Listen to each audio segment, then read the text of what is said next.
Namanganda o'tkazilayotgan 65-xalqaro gullar festivali doirasida ko'plab madaniy-ma'rifiy ko'ngilochar tadbirlar, shou dasturlari namoyish etilmoqda. Xususan, Yangi O'zbekiston bog'i amfiteatrida O'zbekiston Milliy simfonik orkestrining Ochiq osmon ostidagi konsert dasturi bo'lib o'tdi. Muxbirimizning hozirgi reportaji ana shu jarayondan tayyorlangan. 65-xalqaro gullar festivali doirasida turli madaniy-ma'rifiy ko'ngilochar tadbirlar, shou dasturlari o'tkazilmoqda. Ayniqsa har yili an'ana tusini olgan O'zbekiston Milliy simfonik orkestrining konsert dasturi mahalliy va xorijlik sayyohlar ko'ngliga o'zgacha quvonch va shodlik ulashib kelmoqda. Bu yil ham ana shunday yuqori kayfiyat hukmron bo'ldi. Jahon hamda o'zbek kompozitorlarining mashhur asarlari, kinofilm, serial musiqalaridan namunalar baland pardalarda kuylandi. Namanganda 65 Gullar festivalindeyiz.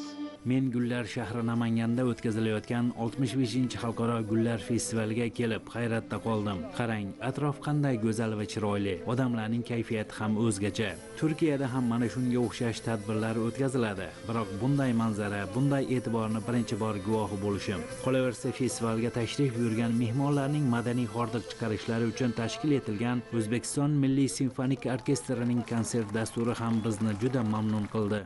Bu konsert har yili an'anaga aylanib boryapti. Buni intiqib kutamiz. Shu kunni intiqib kutib, Jenisbek Piyazovning aynan bugungi chiqishlari bizga ham juda ham yoqdi. Milliy yo'nalishlarda, estrada yo'nalishlarida, opera yo'nalishidagi qo'shiqlarni juda ham intiqib mazza qilib eshityapmiz. Yayrab kayfiyatlarimiz yana ham ko'tarilib ketyapmiz. O'zbekiston Milliy simfonik orkestrining Ochiq osmon ostidagi konsert dasturi barcha ishtirokchilarda katta taassurot qoldirdi. Ayniqsa O'zbekiston, Qoraqalpog'iston, Boshqirdiston hamda Tatariston xalq artisti Jenisbek Piyazovning qo'shiqlari mehmonlar qalbiga bir olam quvonch ulashdi.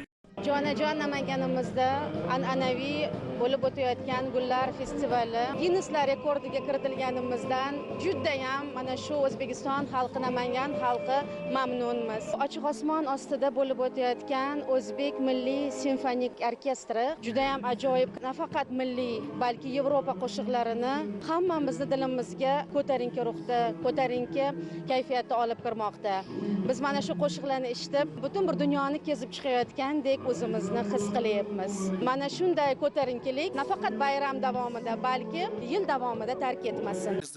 Tadbirda Alibek Abdurahmonov boshchiligidagi O'zbekiston Milliy simfonik orkestri jamoasiga viloyat hokimligining tashakkurnomasi va esdalik sovg'alari topshirildi. Namanganda o'tkazilayotgan 65-xalqaro gullar festivaliga Yangi O'zbekiston bog'ida o'tkazilgan O'zbekiston Milliy simfonik orkestrining konsert dasturi bevosita Namangan viloyati teleradio kanali orqali jonli tarzda efirga uzatildi. Axborotning hozirgi sonida shular edi. E'tiboringiz uchun rahmat. Kuzatib boring.